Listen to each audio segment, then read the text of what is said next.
It began like any other expedition story: quiet confidence, expensive equipment, and a promise that sounded almost too incredible to ignore. A small group of people, each from different corners of the world, united by curiosity and ambition, prepared to descend nearly 4,000 meters beneath the surface of the Atlantic Ocean. Their destination was not just any location. It was the grave of a legend, the Titanic. For over a century, the wreck had rested in darkness, untouched by sunlight, pressed under unimaginable weight, a silent monument to one of the most famous tragedies in human history. And yet, in 2023, reaching it had become something more than exploration. It had become an experience, a journey reserved for the wealthy, the brave, and perhaps the reckless. The submersible was called Titan. It didn't look like what most people imagined when they heard the word submarine. It was smaller, simpler, almost experimental.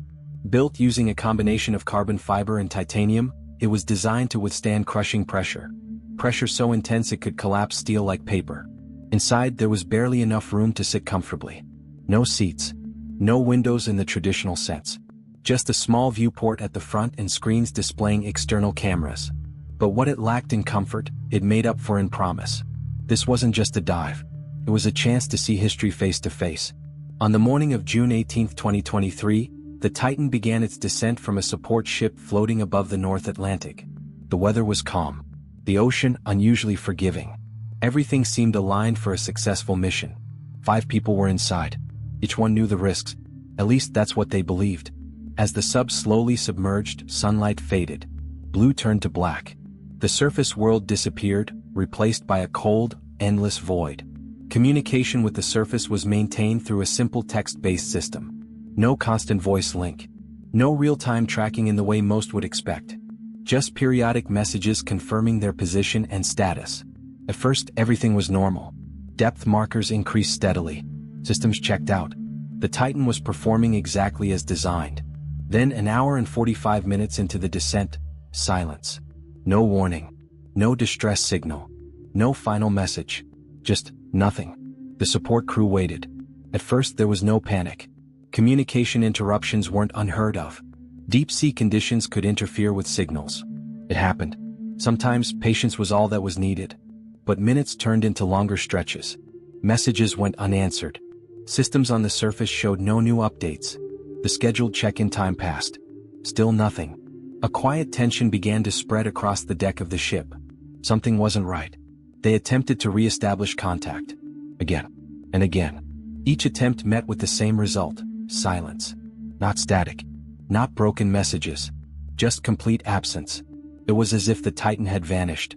Below them, nearly 4,000 meters down, was a place where rescue was almost impossible. A place where even the smallest malfunction could become fatal within seconds. The pressure at that depth was over 400 times greater than at sea level. Human bodies couldn't survive it. Machines struggled against it. And yet, the Titan was down there. Or at least it was supposed to be. Hours passed. The situation escalated. The crew on board the support vessel made the call that would soon echo across the world. The submersible was officially missing. News spread quickly. Faster than anyone expected. Within hours, media outlets began reporting on the disappearance. A deep-sea expedition. A missing sub.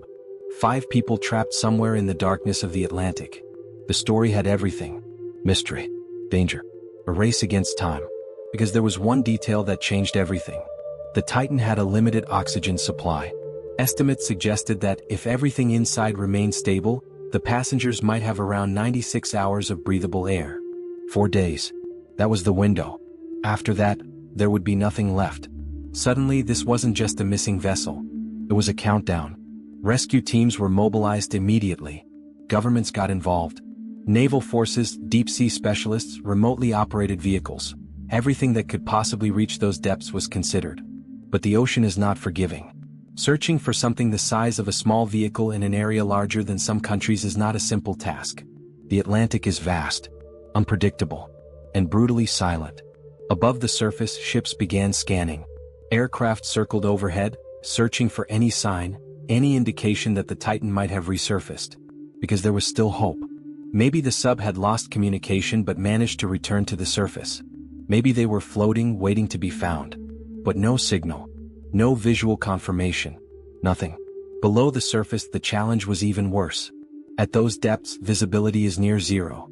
Temperatures drop close to freezing, and the pressure never lets up. Time continued to slip away. Inside the Titan, if it was still intact, the situation would have been very different. Darkness. Cold. Silence except for the faint hum of life support systems. 5 people, breathing the same air, knowing that every minute mattered. No way to escape. No way to call for help beyond what had already failed. Just waiting. Waiting for a rescue that might never come. As the hours turned into a full day, the world watched. Social media exploded with theories. Experts debated possibilities. Was it a communication failure? A power issue?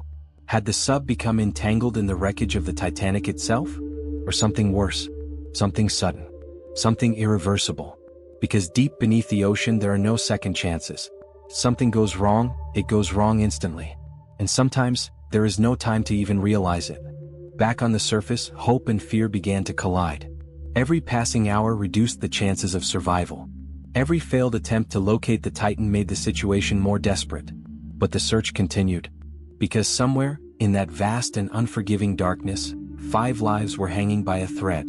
And no one knew if that thread had already snapped. The ocean does not give answers easily. It hides them. Buries them beneath layers of pressure, darkness, and silence so complete that even the strongest signals can disappear without a trace. And now, somewhere in that endless void, the Titan was missing. By the second day, the situation had transformed from concern into urgency. What began as a communication failure was now a full-scale international crisis. Ships from multiple countries began arriving at the search zone. Specialized aircraft scanned the surface. Sonar equipment swept through the depths, searching for anything that might resemble a man-made object. But the ocean remained quiet. Every operation faced the same brutal reality. The search area was enormous. Thousands of square kilometers of open water, with no clear indication of where the submersible might be. Currents could have carried it off course. A malfunction could have sent it drifting. Or worse, it could be resting somewhere on the ocean floor, completely still. And time was running out. Experts began calculating the remaining oxygen. Every update brought a new estimate. Every estimate brought less hope. If the original calculations were correct, the passengers had less than 3 days left. Inside the Titan, if it was still intact, conditions would have been deteriorating. Carbon dioxide levels rising. Temperature dropping. Breathing becoming harder with each passing hour. In such an enclosed space, panic could become just as dangerous as any mechanical failure. The mind begins to race. Thoughts spiral. The realization sets in that there is no immediate way out. And yet, they would have tried to remain calm. They had to. Because panic wastes oxygen. Panic speeds up the inevitable. So maybe they spoke quietly. Maybe they took turns conserving energy. Maybe they stared into the darkness outside the small viewport, hoping, just hoping, that they would see something. A light. A signal. Anything. But outside, there was nothing. Back on the surface, a new development changed the tone of the entire operation. A faint sound had been detected. Sonar buoys dropped into the water picked up intermittent noises, distant, unclear, but rhythmic. Some described it as banging. A repeated knocking, spaced out in intervals. It was enough to spark hope. Because if it was coming from the Titan, it meant they were still alive. Immediately, effort shifted. The search area narrowed based on the location of the detected sounds. Additional sonar equipment was deployed. Ships repositioned. Every resource focused on one possibility, that those faint noises were a signal. A call for help. But the ocean plays tricks. Sound travels differently underwater. It can echo, bend, distort. What seems close can be miles away. What seems clear can be something else entirely. Still, no one was willing to ignore it. Because it was the only lead they had. Hours passed. More sounds were reported. Then silence. Then again faint noises. Each time hope surged. Each time, it faded just as quickly. The search teams worked without rest. Remotely operated vehicles, ROVs, were prepared to dive. These machines, equipped with cameras and lights, were capable of reaching extreme depths. But deploying them was not instant. Each descent took time. Careful navigation. Precision. And even if they found the Titan, there was another problem. Rescue. Bringing a submersible back from nearly 4,000 meters below the surface is not simple. It requires specialized equipment, perfect conditions, and above all, time. Time they didn't have. As the second day stretched on, the world became obsessed with the story. News channels ran constant updates. Experts analyzed every detail. Former submarine operators, deep-sea engineers, and oceanographers all weighed in. Each offered possibilities. Each carried its own level of hope and fear. Some believed the Titan might have lost power and was slowly drifting. Others feared a structural failure. Crack. A weakness. At those depths, even the smallest flaw could lead to catastrophe. An implosion would happen in milliseconds, faster than the human brain could process. There would be no suffering, no warning, just an instant collapse under unimaginable force. But no one wanted to believe that, because if that had happened, there would be nothing left to find. And yet, the absence of communication, the lack of movement, the uncertainty, it all pointed to something serious. Still, the knocking sounds kept hope alive. If those sounds were real, if they were human, then there was still a chance. Inside the Titan, the situation would have been growing more desperate. The air thinner, the cold deeper, the silence heavier. 5 individuals, each aware of the ticking clock, each understanding that rescue was not guaranteed. What do you think about in a moment like that? Family? Regret? Oh. Or do you focus only on survival, pushing away every other thought, holding on to the belief that someone is coming? Because up above, hundreds of people were doing everything they could, working against time, against nature, against the limits of technology itself. As night fell again over the Atlantic, searchlights scanned the dark surface. Ships moved slowly through the water. Equipment continued to listen, waiting, hoping, listening for any sign that the Titan was still out there, still fighting, still alive. But with every passing hour, one truth became harder to ignore. Even if they found it, would it already be too late? By the 3rd day, hope no longer felt steady. It came in waves, sharp, desperate surges followed by long stretches of silence that pressed down just as heavily as the ocean itself. The clock was no longer just a number. It had become the center of everything. Every decision, every movement, every calculation revolved around one brutal reality. Oxygen was running out. Estimates now suggested there were less than 48 hours remaining. And even that depended on perfect conditions inside the Titan. No panic. No excess movement. No unexpected complications. Just controlled breathing in a confined space where every inhale mattered. Above the surface, the search had grown massive. Military aircraft crossed the sky in coordinated patterns.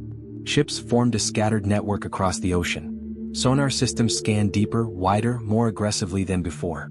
The world's most advanced deep-sea technology was now focused on a single goal: find the Titan. And still, nothing.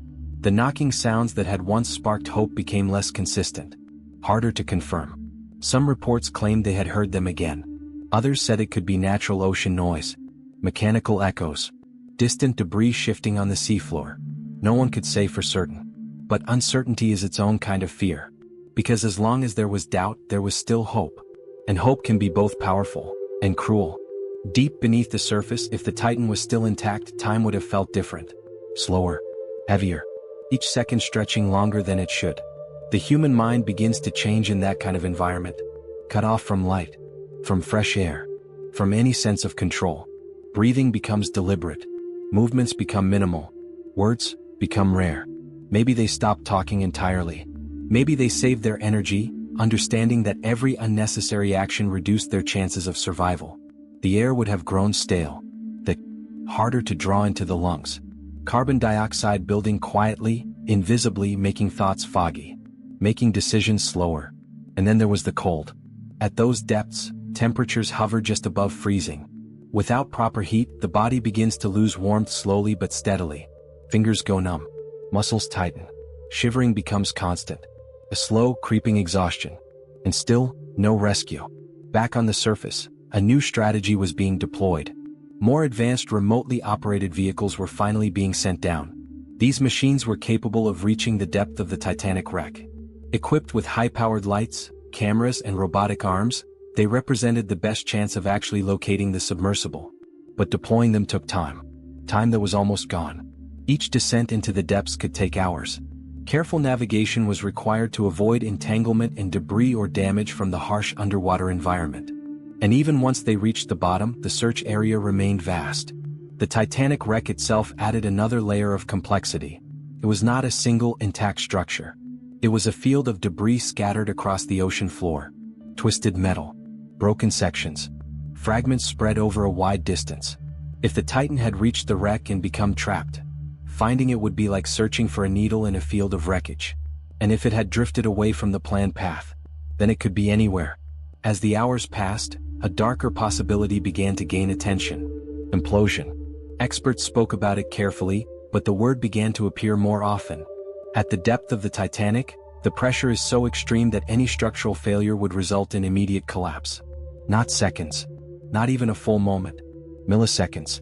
Faster than the body can react. Faster than pain. If that had happened, the passengers would never have known. It would have been instant. But again, no one wanted to accept that. Because accepting it meant the search was no longer a rescue. It was a recovery. And there was still time left on the clock. Less than 2 days. That number echoed across every update, every headline, every discussion. Less than 2 days of air. The urgency intensified. More ships arrived. More equipment deployed. Every possible asset was redirected toward the search zone. Coordination between countries became seamless. There was no hesitation. No delay. Because this was no longer just a mission. It was a race. A race against time. A race against the ocean itself. Inside the Titan, if they were still alive, the situation would have been at its most critical point yet. Breathing shallow. Bodies conserving energy. Minds drifting between hope and fear. What do you hold on to in a moment like that? Do you believe rescue is coming? Or do you begin to accept something else? The darkness would have been complete. Absolute. No light except what remained inside the vessel. No sense of direction. No sense of movement. Just stillness. And the sound of breathing. 5 people. One small space. And a clock they could not see, but could feel with every breath. Above them, the search continued relentlessly. Sonar scanned deeper than before. ROVs descended into the black. Operators stared at screens for hours, watching for any sign, any shape that didn't belong. Every shadow became a possibility. Every signal a chance. But the ocean does not rush. It does not respond to urgency. It remains what it has always been. Vast, cold, silent. And as the third day came closer to its end, one question began to settle in the minds of everyone watching. If they hadn't found the Titan yet, what were the chances they ever would? By the 4th day, the countdown had become unbearable. There was no longer any illusion about what was happening. The oxygen window, the fragile estimate that had kept hope alive, was nearly gone. Every update carried the same underlying message, even when it wasn't spoken directly. Time had almost run out. Above the Atlantic, the search had reached its peak. Ships crowded the designated zone, their movements slow and methodical. Aircraft continued their patterns overhead, scanning a surface that refused to reveal anything. Sonar systems pushed deeper, listening for sounds that had once sparked hope but now felt like echoes of something already lost. And below, the darkness remained untouched. The remotely operated vehicles had finally reached the ocean floor. For the first time since the Titan disappeared, human eyes, through cameras, were exploring the exact depth where the submersible was meant to be. Powerful lights cut through the black, revealing fragments of the Titanic wreck scattered across the seabed. Twisted steel. Broken structures. A grave frozen in time. The images were haunting. A reminder of what had happened there over a century ago. And now, possibly, something else. Operators guided the ROVs carefully, scanning every section of the debris field. The cameras moved slowly, deliberately, capturing every detail. Every shadow. Every unusual shape.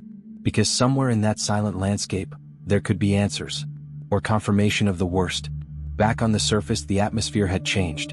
The urgency was still there, but it had shifted. It was no longer driven by the expectation of rescue. It was driven by the need to know. Families waited. The world watched. And the clock kept moving. Inside the Titan, if it had remained intact this long, conditions would have reached their breaking point. Oxygen nearly depleted. Carbon dioxide levels dangerously high. The air thick, heavy. Each breath a struggle. At a certain point, the body begins to shut down. Confusion sets in. Decision-making fades. Consciousness becomes harder to maintain. It is not dramatic. Not sudden. Just a slow, quiet slipping away. And in that small, enclosed space, there would have been nothing to stop it. No escape. No control. Just the final moments of a situation that had gone too far, too deep. But above, no one could confirm any of that. Not yet. Because the search was still ongoing. The ROVs continued to scan, moving across the ocean floor, navigating through debris, descending into gaps, circling around structures that had not been touched in decades. Each movement was precise, each second recorded. And then, something appeared. At first it didn't stand out. Just another shape among many. But as the camera moved closer, the object became clearer. Metal. Smooth. Curved. Not part of the Titanic. The operators paused, adjusted the angle, zoomed in, and the realization began to form. This wasn't debris from 1912. This was something new. Something modern. A piece of the Titan. The discovery spread quickly through the control rooms. Voices lowered. Movements slowed. Every eye fixed on the screen. Because finding a single piece meant something very specific. The submersible had not simply lost communication. It had broken apart. More fragments were found nearby. Small sections. Parts of the pressure hull. Components that should never have separated if the vessel remained intact. Each piece told the same story. A sudden failure. A catastrophic event. An implosion. At that depth, there is no gradual collapse. No warning signs that give time to react. The pressure outside is too great. If the structure gives even slightly, the ocean rushes in with unimaginable force. And everything ends instantly. Faster than a blink. The confirmation came quietly. There would be no rescue. There were no survivors. The Titan had been destroyed. Back on the surface, the tone shifted completely. The mission was no longer about saving lives. It was about understanding what had happened. About confirming details. About bringing some form of closure to those waiting above. The announcement reached the world within minutes. The missing submersible had suffered a catastrophic implosion. All 5 passengers were lost. Just like that. Days of hope ended in a single conclusion. But for many, the hardest part wasn't the outcome. It was the realization of how quickly it must have happened. No time to react. No time to understand. One moment descending into the deep. The next gone. As the ROVs continued their exploration, more debris was documented. Each piece carefully recorded, its position noted. Investigators would later analyze every detail, searching for answers. What caused the failure? Was it a flaw in the design? A weakness in the materials? A risk that had been underestimated? Those questions would take time. But one truth was already clear. The ocean does not forgive mistakes. Not at that depth. Not under that pressure. And as the 4th day came to an end, the search area grew quiet again. The urgency was gone. Replaced by something heavier. Finality. The Titan had gone down into the darkness, and it would never return. In the end, the ocean gave its answer. Not with a signal. Not with a final message. But with silence, and fragments scattered across the seafloor, resting not far from the very wreck that had drawn them there in the first place. The story that began with ambition, curiosity, and the promise of witnessing history had come to a close in the same darkness that had claimed so many before. The Titanic had once again become the center of a tragedy. Different time. Different people. Same unforgiving depths. As the news spread across the world, reactions came in waves. Shock, disbelief, grief. 4 days, millions had followed every update, holding on to hope with each passing hour. Watching the countdown. Listening for any sign that the Titan might be found in time. And when the confirmation came, that it had ended in an instant, it left behind a strange, heavy silence. Because the mind struggles to process something like that. How can something be there one moment, and gone the next? No warning. No chance. Just pressure. Darkness. And a force so powerful that it erases everything in less than a second. Experts began to speak more openly now. About the risks. About the warnings that had been raised long before the dive ever began. There had been concerns about the design of the submersible. About the materials used. Carbon fiber, while strong, behaves differently under repeated extreme pressure. Microscopic weaknesses can form over time. Invisible. Undetectable until it's too late. There had been voices, engineers, specialists, who questioned whether it was safe to descend to such depths with that design. But innovation often walks a dangerous line. Pushing boundaries means stepping into the unknown. And sometimes, the unknown pushes back. Investigations were launched almost immediately. Every detail of the Titan's construction, every previous dive, every recorded message, all of it would be analyzed. Not just to understand what happened, but to prevent something like this from happening again. Because the loss was not just technical. It was human. 5 lives. 5 stories. Each person on board had their own reason for being there. Curiosity. Passion. A desire to explore what few had ever seen. The Titanic wasn't just a wreck, it was a symbol. Of history. Of tragedy. Of human ambition meeting nature's limits. And now, that symbol carried a new chapter. one that would be remembered alongside it. The debris field where the Titan was found became a point of focus, not just for investigators but for the world. Images captured by the ROVs circulated, cold, distant glimpses of what remained. Pieces resting quietly on the ocean floor, surrounded by darkness that never changes. It didn't look dramatic. It didn't look violent. It looked still. And that was perhaps the most unsettling part, because something catastrophic had happened there. And yet the ocean showed no sign of it. No disturbance. No evidence of the force that had ended everything in an instant. Just silence. Days later, the search operations began to wind down. Ships slowly left the area. Equipment was withdrawn. The massive effort that had once filled the ocean with movement and urgency faded away, leaving behind the same vast emptiness that had been there before. But the story didn't end there. Questions remained. Could it have been prevented? Should it have been allowed? Where is the line between exploration and risk? These weren't simple questions. And they didn't have simple answers. Because throughout history, every major discovery has come with danger. Every boundary pushed has carried a cost. The deep ocean is one of the last truly unexplored places on Earth. It calls to those willing to take the risk. But it also demands respect. Absolute respect. Because down there are no second chances. No room for error. Only pressure, darkness, and the unforgiving weight of the unknown. For many, the story of the Titan became more than just a news event. It became a reminder of how fragile human life is when placed against forces far greater than anything we can control. Of how quickly things can change. Of how silence can replace everything in an instant. And perhaps most importantly, of how some places are still beyond us. Not because we cannot reach them, but because we may not fully understand them. The Titanic remains where it has always been, a silent witness on the ocean floor. And now, not far from it, lies another story. One that began with hope, and ended in the same darkness. Unseen, unheard, and gone in less than a heartbeat.